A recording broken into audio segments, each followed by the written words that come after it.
Je m'appelle Jean-Luc, et pendant près de 20 ans, j'ai été considéré non seulement comme l'homme le plus riche de ce petit village en Provence, mais aussi comme l'un des plus redoutés. Le pouvoir revêt de nombreuses formes, l'argent, les terres, l'influence.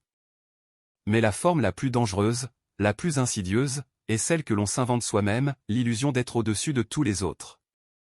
Notre village est un petit bijou niché entre des collines calcaires, où la brume matinale se déroule comme de vieux draps de lin sur les toits de tuiles romaines, où les après-midi embaument l'odeur du café brut mêlée à celle de la lavande et du thym, et où le son des cloches de l'église du village rythme le flux et le reflux de la vie quotidienne. Pour beaucoup, ces cloches étaient un appel à la foi, une mélodie rassurante. Pour moi, elles étaient un rappel constant, lancinant, de quelque chose que je haïssais depuis ma plus tendre enfance.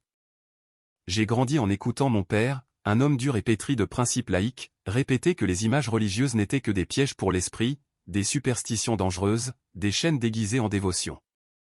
Et bien qu'il soit mort jeune, emporté par une maladie foudroyante, ces paroles sont restées incrustées au plus profond de moi, comme une épine acérée qui ne cessait de s'enfoncer. Aussi, lorsque les années m'ont apporté la fortune, l'influence et le statut d'un homme respecté, elles m'ont également offert une opportunité unique, celle de défier tout ce que mon père avait méprisé avec tant de ferveur. Ma demeure, la maison de campagne du Belvédère, se dressait sur une colline imposante, une bastide majestueuse aux murs blancs et aux balcons en fer forgé.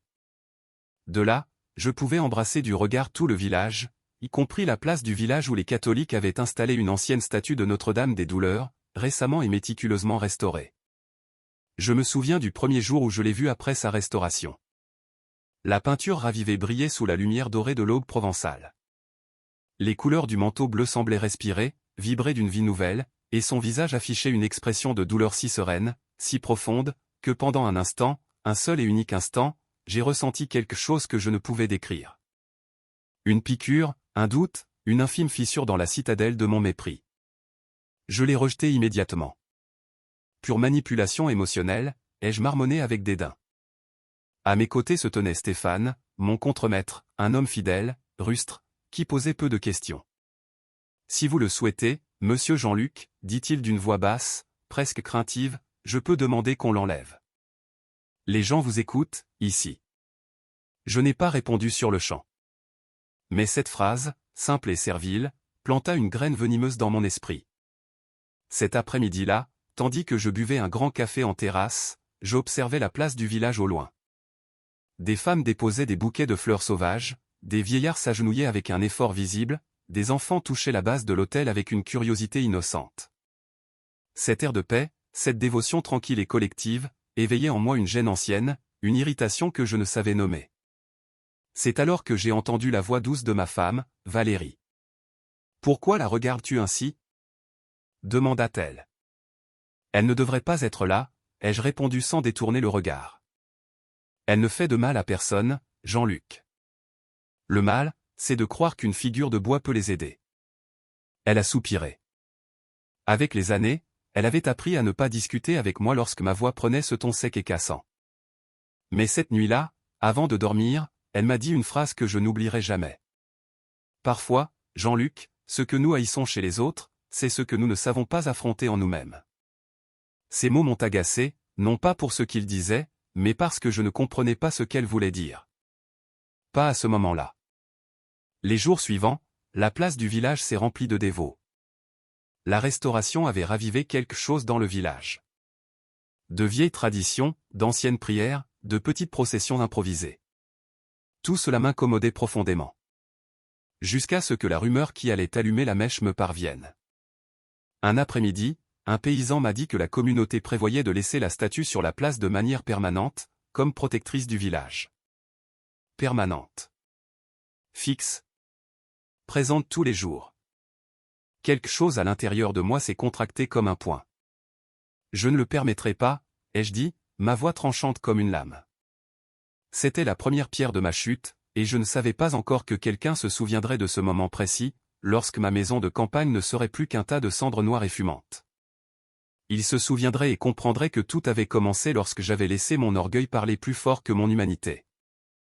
Ce soir-là, j'ai appelé Stéphane et 2 autres hommes. Nous allons retirer cette statue, ai-je ordonné sans préambule. Stéphane m'a regardé, surpris. La retirer, simplement ? Et je ne veux plus jamais la revoir sur la place.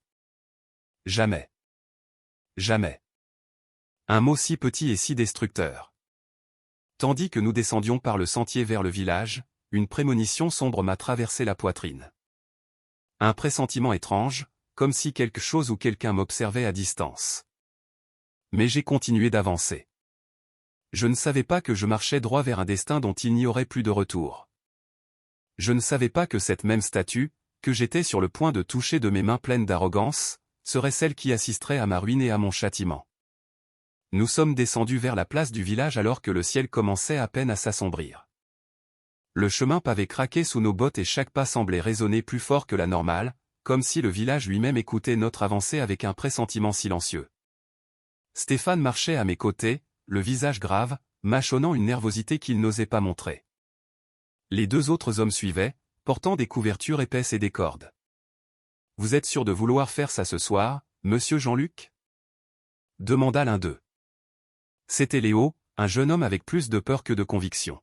« Plus vite ce sera fait, mieux ce sera » ai-je répondu sans même le regarder. Stéphane déglutit difficilement. « Mais la place est pleine ce soir. Il y a encore des gens qui prient. Peut-être devrions-nous attendre. » Je l'ai fusillé du regard. « Attendre ? Attendre quoi ? Que cet hôtel devienne permanent ? Que le village entier se soumette à une statue de bois ?» Stéphane baissa les yeux comme un chien réprimandé. En arrivant au centre du village, la première chose que nous vîmes furent les lumières. Des dizaines de bougies allumées formaient un cercle chaleureux autour de la statue. Un groupe de femmes priaient à voix basse, leurs chapelets noirs glissant entre leurs doigts, leurs silhouettes se balançant doucement dans la légère brise du soir. Notre-Dame des douleurs était enveloppée d'une lueur presque irréelle, comme si la peinture fraîchement restaurée absorbait chaque éclat de lumière. Pendant une seconde, une seule, j'ai ressenti une étrange fascination. L'orgueil l'a éteinte aussitôt. « Allons-y » ai-je ordonné. Nous nous sommes approchés de l'autel comme des ombres, des intrus dans un rituel que nous ne comprenions pas. Une femme âgée, Monique, la même qui chaque après-midi apportait des fleurs fraîches, nous a vus et s'est levée avec difficulté. « Que faites-vous » demanda-t-elle, sa voix tremblante mais ferme. « Nous retirons cette statue » ai-je répondu avec aplomb. « Elle ne peut pas rester ici sans autorisation. » La vieille femme ouvrit de grands yeux effarés. « Mais nous l'avons restaurée tous ensemble. Elle est à nous, elle appartient au village. Elle appartient à l'espace public, ai-je corrigé. Et le patron dit qu'elle dérange, répéta Stéphane, faisant écho à mes paroles comme un automate obéissant. Le visage de Monique changea. L'expression de supplication disparut pour laisser place à un mélange de douleur et de courage inattendu. « Ne la touchez pas, dit-elle en étendant faiblement les bras. S'il vous plaît, ne faites pas ça. Écartez-vous, madame, ai-je répondu, essayant de ne pas perdre patience. Jean-Luc, mon garçon, murmura-t-elle, comme si elle me parlait depuis un souvenir ancien que je n'avais pas, ne porte pas sur tes épaules une culpabilité qui ne t'appartient pas. Cette phrase me troubla, mais je continuai d'avancer. Stéphane, dis-je, exécution. Les hommes s'approchèrent de l'image. Une des femmes se mit à prier plus fort. D'autres commencèrent à pleurer en silence. L'atmosphère devint si tendue que la nuit semblait retenir son souffle. Stéphane saisit la base de l'autel. Léo enveloppa la figure dans une couverture comme s'il s'agissait d'un corps fragile. Lorsqu'ils la soulevèrent, j'entendis un léger craquement, presque un soupir de vieux bois. La vieille femme tomba à genoux. « Non, s'il vous plaît, ne faites pas ça. » J'ai senti une piqûre dans la nuque, un frisson qui ne correspondait pas à la température. Et pendant un instant, j'ai vu quelque chose d'impossible. La flamme d'une des bougies s'inclina vers l'endroit où se trouvait la statue, alors qu'il n'y avait pas le moindre courant d'air. « Allons-y » ai-je pressé, ignorant la vision. En transportant la statue enveloppée, nous avons pris le chemin du retour vers ma maison de campagne. Les prières derrière nous se sont mêlées de sanglots et de murmures que je ne parvenais pas à déchiffrer. Mais une phrase s'éleva au-dessus de la foule, claire, ferme, comme un coup de cloche, « Cela portera malheur. » Je n'ai pas tourné la tête. Je ne voulais pas voir les visages. Je ne voulais pas voir ce que j'étais en train de détruire. En arrivant à la demeure, j'ai ordonné de porter la statue dans une petite remise en bois derrière les écuries. Nous l'avons déposé là, sur de vieilles caisses. Mais alors que les hommes sortaient, quelque chose m'a retenu. J'ai senti que je devais regarder une dernière fois. J'ai retiré une partie de la couverture.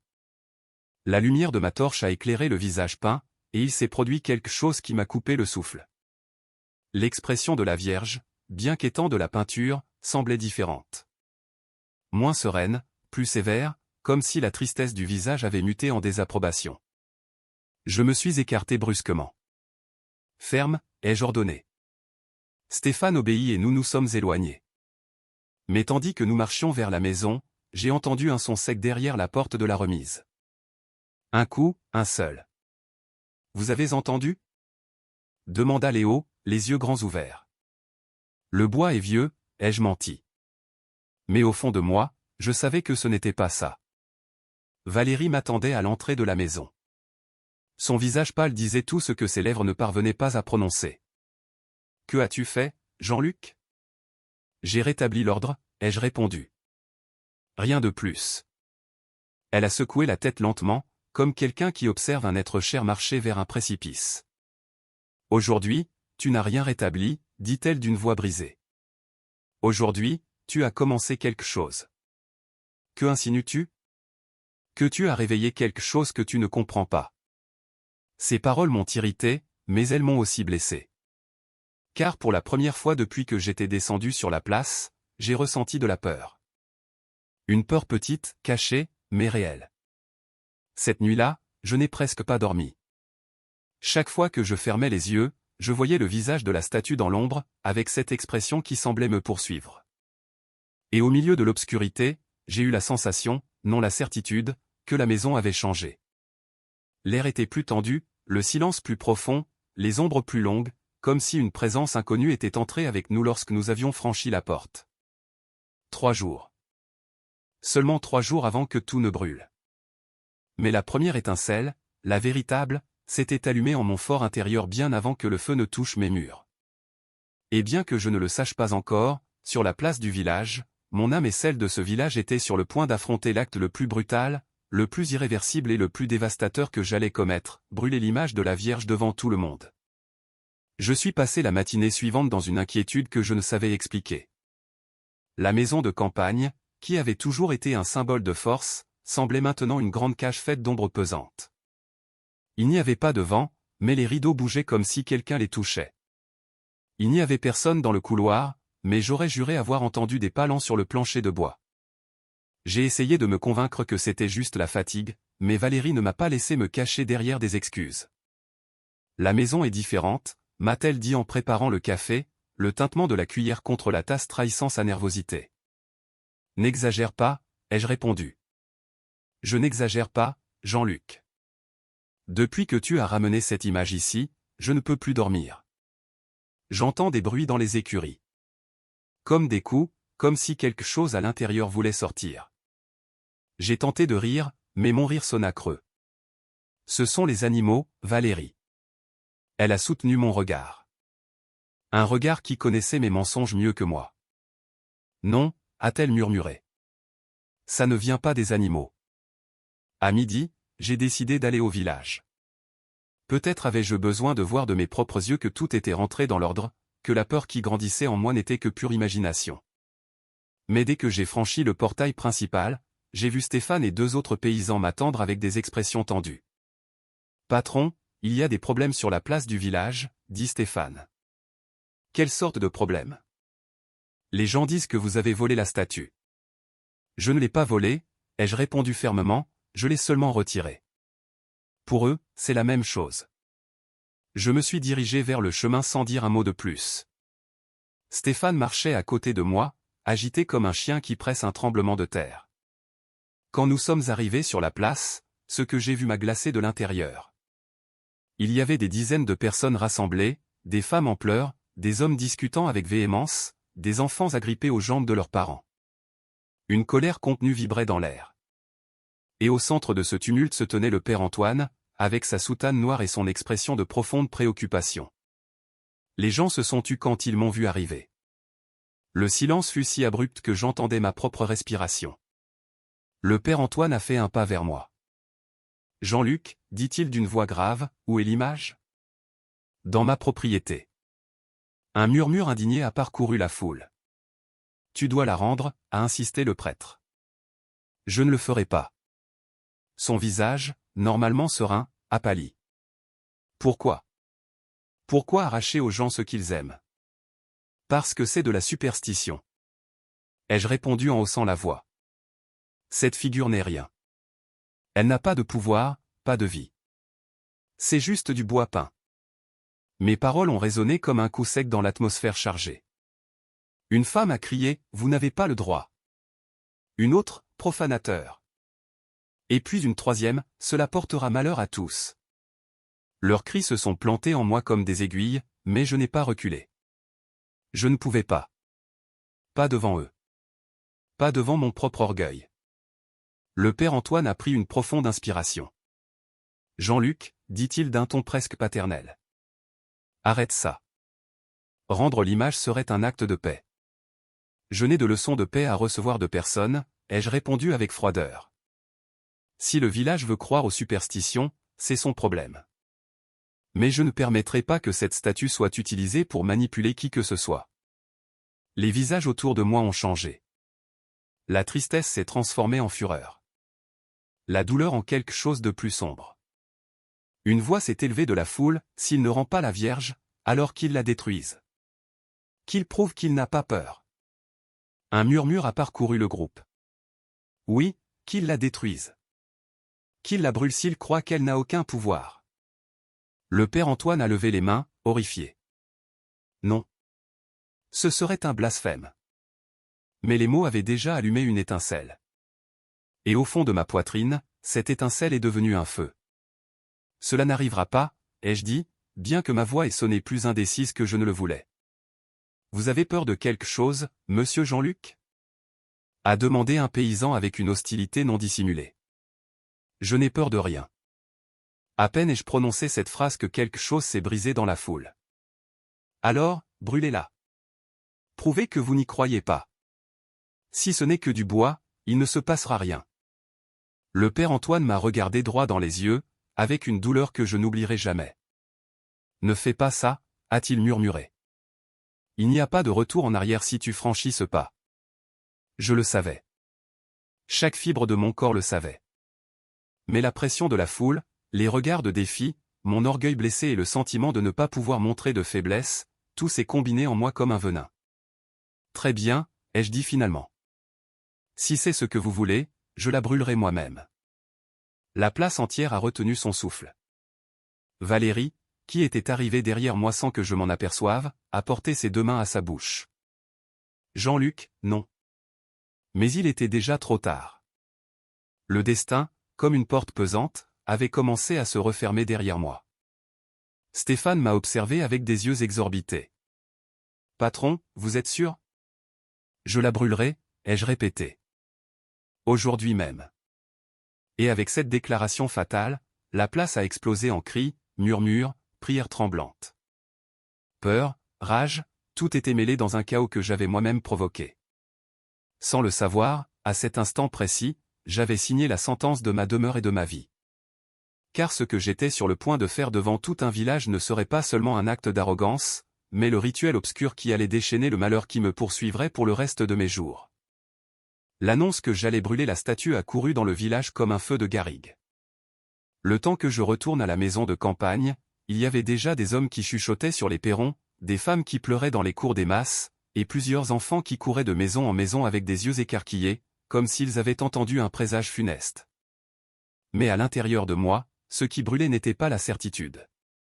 C'était autre chose, un mélange trouble d'orgueil, de peur et du besoin insensé de prouver quelque chose au monde. Valérie est entrée derrière moi dès que j'ai franchi la porte. Ne le fais pas, m'a-t-elle dit, la voix tremblante. Tu ne comprends pas ce que tu es en train de provoquer. Je mets de l'ordre, ai-je répondu sèchement. Crois-tu vraiment qu'il s'agit d'ordre? C'est de la haine, Jean-Luc. De la haine déguisée en raison. Je l'ai regardé fixement. Ce n'est que du bois, Valérie. Rien que ça. Elle a secoué la tête, des larmes coulant sur ses joues.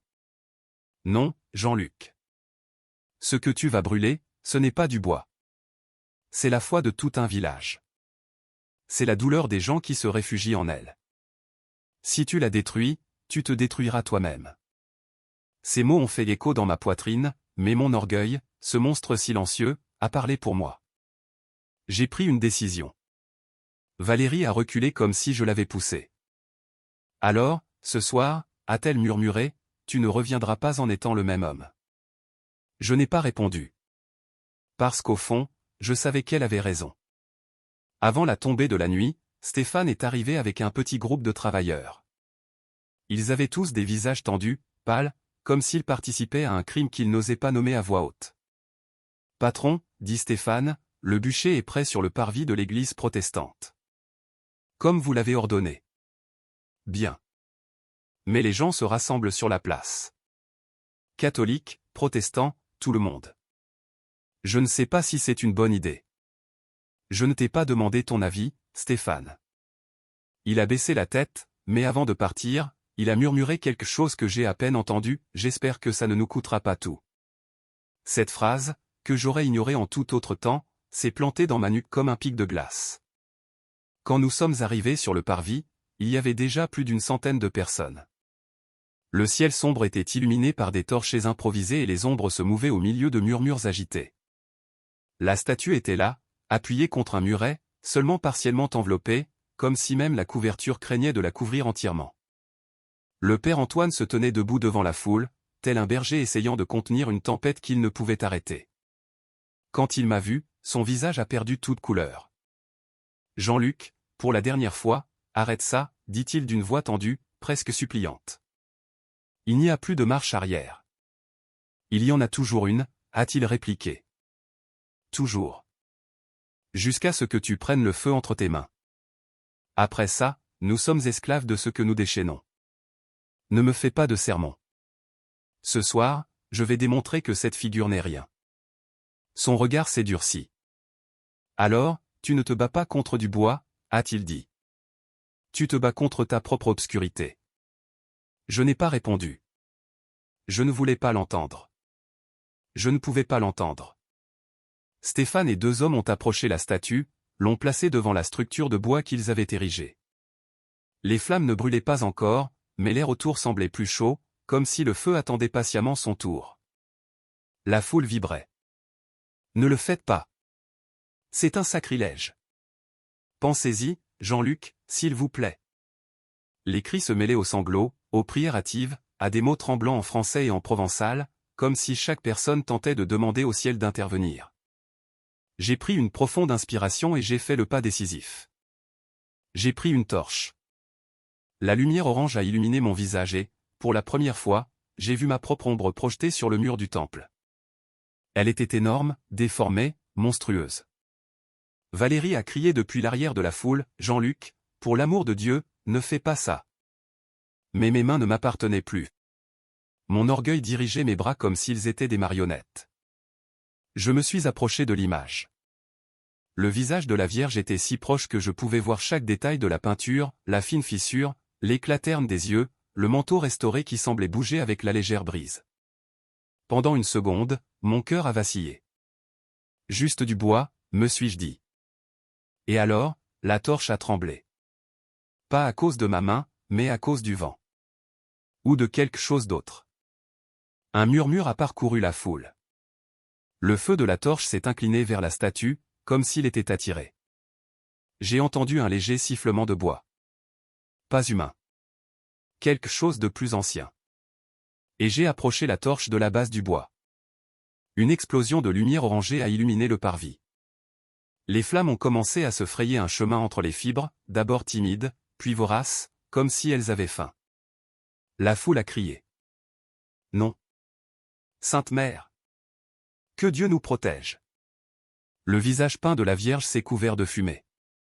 Ces yeux que j'avais crus morts, semblaient me regarder à travers les flammes, plus vivants que jamais, avec un reproche qui me perforait l'âme. Valérie s'est effondrée à genoux en sanglotant. Le père Antoine pleurait en silence, la tête inclinée. Et moi, j'ai reculé d'un pas. Pour la première fois depuis le début de tout cela, j'ai ressenti une peur réelle. Pas du feu, pas des gens. de moi-même. Car à l'instant exact où la flamme a entouré le visage de l'image, la terre a semblé vibrer sous mes pieds. Un coup de tonnerre a retenti dans les hauteurs. Il n'y avait pas de pluie, pas d'orage. Juste un coup de tonnerre isolé, impossible, comme si le ciel venait de se réveiller. Et tous, toute la foule, le prêtre, ma femme, et même moi, nous avons entendu ce qui a suivi. Un craquement profond, un son qui ne provenait pas du bois qui brûlait, mais du ciel lui-même. Un présage. Un avertissement. Une sentence. Cette nuit-là, devant tout ce village de Provence, j'ai brûlé la statue de la Vierge. Et bien que j'ai essayé de le justifier comme un acte de raison, au fond de ma poitrine, je le savais déjà, j'avais déchaîné quelque chose que je ne pourrais pas contrôler. Et il ne restait que 3 jours avant que le feu que j'avais allumé ne revienne me chercher.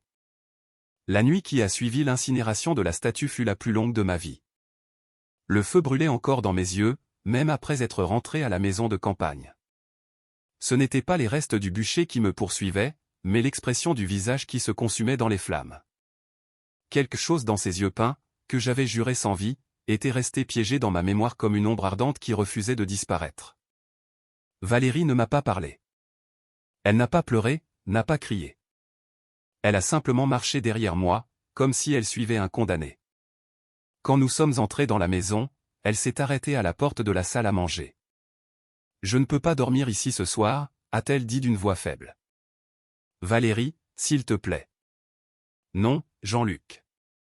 La maison. Elle se sent malade. » J'ai voulu lui répondre, mais quelque chose m'a arrêté. Car en regardant au fond du couloir, j'ai juré voir une ombre bouger, longue et silencieuse, comme si elle glissait le long du mur. J'ai cligné des yeux. Il n'y avait rien. Je me suis dit que c'était la fatigue. Mais cette nuit-là, alors que j'étais allongé dans le lit, j'ai entendu pour la première fois le son. Un coup sourd, lent, lourd. Toc. Il provenait de quelque part à l'étage inférieur. Je me suis redressé d'un bond, attendant d'en entendre un autre, mais le silence est revenu, épais comme de l'huile. Le lendemain matin, l'air dans la maison de campagne avait changé. Il sentait quelque chose d'étrange. Pas la fumée, pas l'humidité, mais le vieux bois brûlé, comme si l'incendie de la statue s'était infiltré entre les murs. Je suis descendu à la cuisine. J'ai trouvé Sandrine, la cuisinière, en train de ramasser ses affaires. « Que faites-vous » ai-je demandé. Elle n'a pas levé les yeux. « Je suis désolé, monsieur Jean-Luc. Je ne peux pas rester ici. »« Pourquoi » Sa voix a tremblé. J'ai entendu des pas dans le couloir cette nuit. Mais tout le monde dormait. Et quelqu'un a murmuré mon nom. Personne n'était près de moi. J'ai dégluti. C'était le vent. Le vent ne dit pas Sandrine, a-t-elle murmuré. Elle s'est frotté les bras, la chair de poule visible sur sa peau. Elle est partie en courant, sans attendre ma réponse. Stéphane est arrivé peu après, visiblement troublé. Patron, il se passe quelque chose à l'écurie. Quoi? Les chevaux sont devenus fous. Tous. Comme s'ils avaient vu un loup. Ils ruaient, transpiraient, l'un d'eux a presque fait sauter la barrière. Et le pire, il a eu du mal à avaler, c'est que le bois de l'écurie s'est retrouvé brûlé ce matin. Brûlé? Oui, patron. Comme si quelqu'un avait passé une torche sur les murs. Mais il n'y a pas de reste de feu, juste des marques noires. Mon cœur a battu fort. Montre-moi. Nous sommes allés à l'écurie, et ce que j'ai vu m'a retourné l'estomac. Les murs avaient de longues marques sombres. Ce n'étaient pas des rayures, ni des champignons. C'étaient des brûlures. Des brûlures récentes, comme si des doigts incandescents avaient lentement parcouru le bois. Je me suis penché. Le bois était tiède. Ça n'a aucune explication, a dit Stéphane. Pour la première fois depuis des années, je n'avais pas de réponse. Seulement de la peur. Le deuxième jour, la deuxième nuit fut pire. Valérie dormait assise sur une chaise, tremblante. Elle refusait d'entrer dans notre chambre. J'essayais de me convaincre que le silence était la paix, mais à minuit, les coups sont revenus. Toc. Toc. Toc. Cette fois, il ne venait pas de l'étage inférieur. Il venait du plafond. Des pas lents, lourds, comme si quelqu'un ou quelque chose marchait directement au-dessus de nous. Valérie a ouvert les yeux, blanche comme un linge. « Tu as entendu ? C'est le bois. Il travaille, ai-je menti. Jean-Luc, a-t-elle murmuré, il n'y a pas de vent, pas de pluie, il n'y a rien dehors. Qu'est-ce que c'est ? Les pas se sont arrêtés juste au-dessus de notre chambre. Le silence qui a suivi était pire que le bruit. Un silence d'attente, comme si quelque chose écoutait, comme s'il attendait. Et puis, le lustre a clignoté 1, 2, 3 fois, et s'est éteint complètement. Valérie a commencé à prier à voix basse, et je ne l'ai pas arrêtée. Car dans l'obscurité totale, j'ai entendu le son le plus déchirant. Un murmure long, à peine audible. Je n'ai pas pu comprendre les mots, mais ils venaient du plafond. Ou de l'intérieur des murs. Ou de l'intérieur de moi. Je ne sais pas. Je sais seulement que ce n'était pas humain. Le lendemain matin, le ciel était gris et froid, comme si le soleil craignait d'éclairer la maison. Stéphane m'attendait dehors, blême. « Patron, vous devez voir ça. » Il m'a emmené à l'arrière de la maison. Et là, dessiné sur le sol humide avec des cendres fraîches, il y avait un symbole. Un cercle noir parfait, entouré de marques qui ressemblaient à des doigts fins et longs, comme si un serpent vivant avait été traîné avec intention. « Ce n'est pas moi qui ai fait ça, » a dit Stéphane en tremblant. « Moi non plus. Personne n'aurait pu. Mais c'était là. Le message, l'avertissement, le jugement. Le 3e jour, tout le village parlait. Certains disaient que la Vierge leur était apparue en rêve, d'autres qu'une ombre marchait sur la colline, d'autres encore qu'ils entendaient des pleurs dans le vent. Quand je suis descendu au village pour tenter de calmer les esprits, personne ne m'a écouté. Une femme m'a craché aux pieds. Un enfant m'a jeté des pierres. Un vieil homme m'a dit, « Vous avez déchaîné quelque chose, et ce quelque chose viendra pour vous. » Je suis rentré à la maison de campagne, le cœur battant comme un tambour. Ce soir-là, Valérie a fait quelque chose qui m'a transpercé l'âme. Elle a fait ses valises.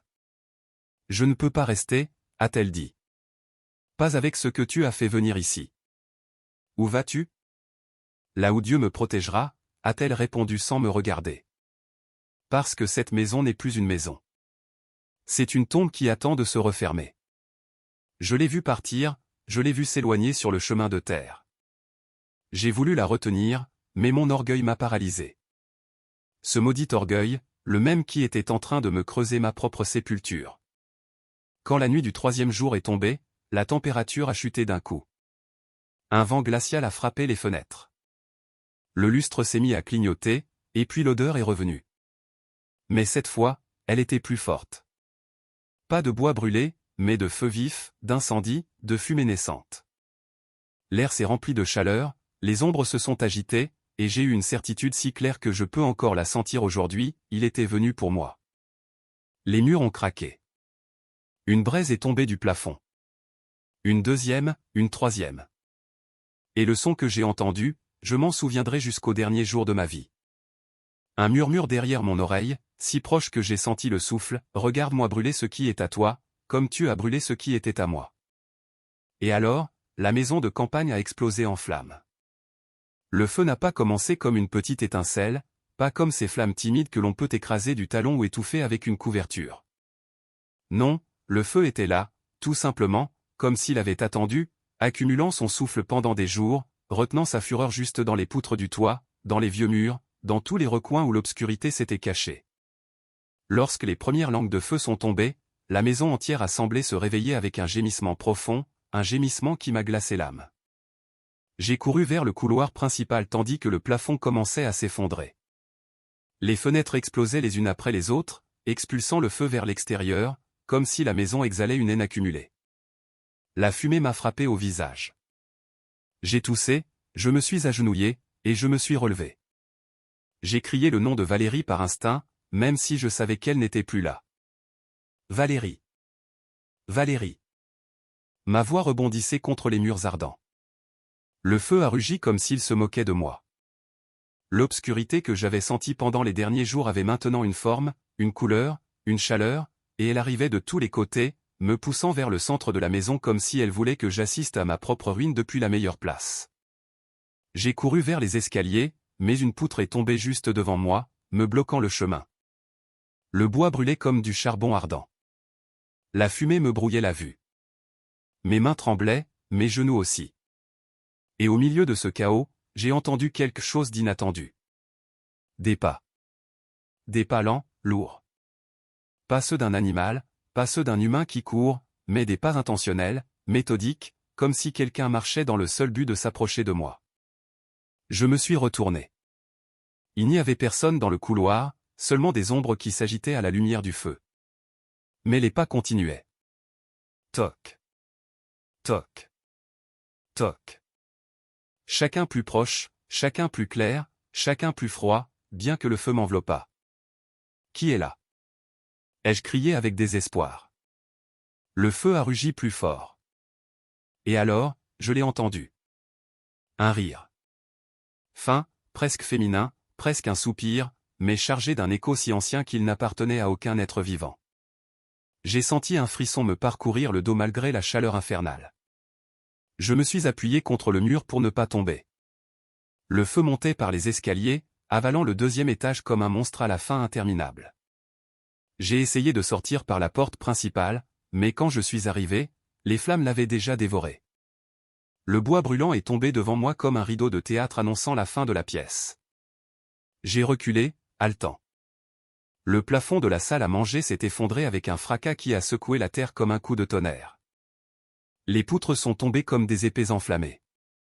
Et alors, entre les fissures du feu, j'ai vu quelque chose qui a fait s'arrêter mon cœur. Une silhouette. Pas nette, pas complètement visible, mais elle était là. Une figure haute et immobile de l'autre côté du feu. Elle semblait regarder dans ma direction. La lumière dansante de l'incendie faisait que la forme semblait bouger, comme si elle respirait. Elle n'avait pas de visage, mais je savais ce qu'elle représentait. La statue. Ou ce qu'il en restait. Ou ce que j'avais invoqué sans le vouloir. Ce n'est pas possible, ai-je murmuré, reculant jusqu'à heurter le mur. La silhouette a fait un pas, un seul. Et le feu derrière elle s'est ouvert comme pour la protéger. Le même feu qui dévorait ma maison s'écartait pour elle. J'ai senti mes jambes flancher. Je suis tombé à genoux. La chaleur était insupportable, l'air brûlait mes poumons, la peau de mes bras me cuisait. Et puis, cette sensation est revenue. Un murmure près de mon oreille. Mais cette fois, j'ai pu l'entendre clairement. Tu as brûlé ce qui était à eux. Maintenant, je brûle ce qui était à toi. Mon corps entier s'est paralysé. J'ai voulu crier, mais je n'ai pas pu. Ces mots impossibles, se sont plantés dans mon esprit comme un fer rouge. La silhouette a fait un autre pas. L'incendie a rugi derrière elle. Mes larmes s'évaporaient avant de tomber. Il ne restait rien dans la maison de campagne qui ne brûlait pas. Sauf moi. Et sauf elle. Alors, comme poussé par une force invisible, j'ai couru. Pas par courage, par pur désespoir. Je me suis jeté vers la fenêtre du bureau, protégé par de vieilles grilles que j'avais moi-même fait installer des années auparavant. J'ai donné des coups de pied, des coups de poing, j'ai crié. Les grilles ont cédé. Ou peut-être que c'est le feu qui les a affaiblies. Je ne sais pas. Je sais seulement que je suis sorti en rampant entre les braises et les décombres jusqu'à ce que mon corps tombe sur la terre du jardin. L'air frais de l'extérieur m'a frappé comme une gifle. J'ai toussé jusqu'à presque vomir. Je me suis retourné et j'ai vu ma maison de campagne brûler comme un enfer privé, créé juste pour moi. D'énormes flammes montaient jusqu'au ciel, illuminant toute la colline. Les gens du village commençaient à courir sur le chemin, criant, se signant, pleurant. C'est un châtiment.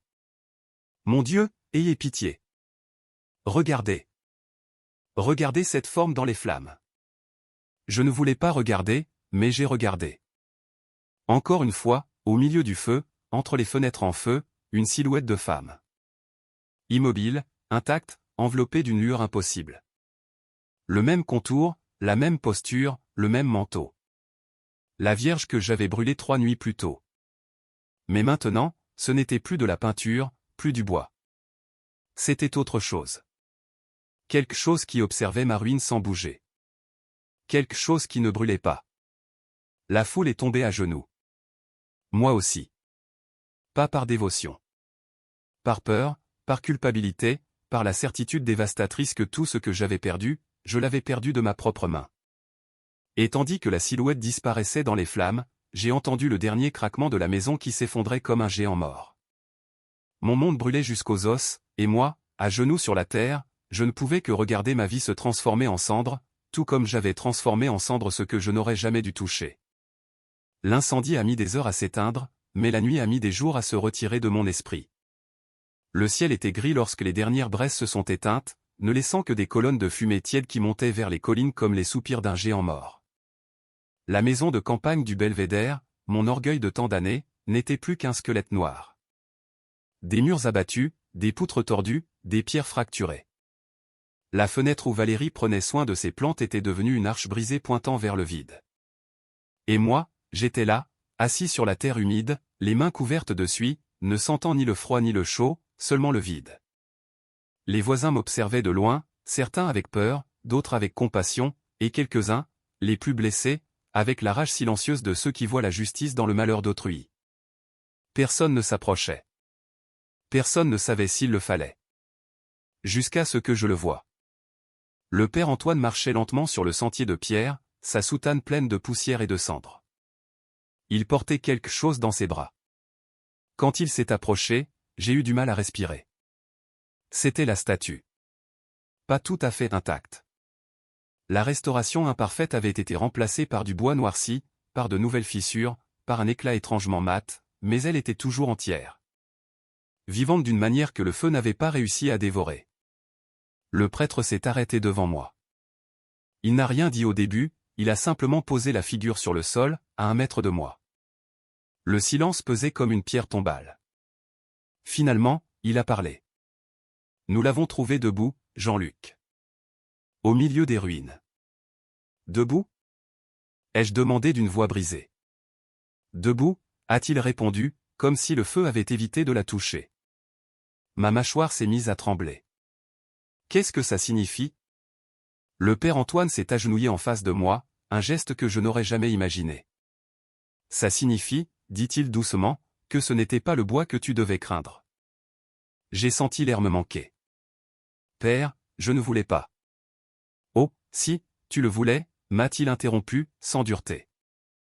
Mais tu ne comprenais pas ce que tu faisais. L'ignorance peut être cruelle, mais elle peut aussi être guérie. J'ai porté mes mains à mon visage.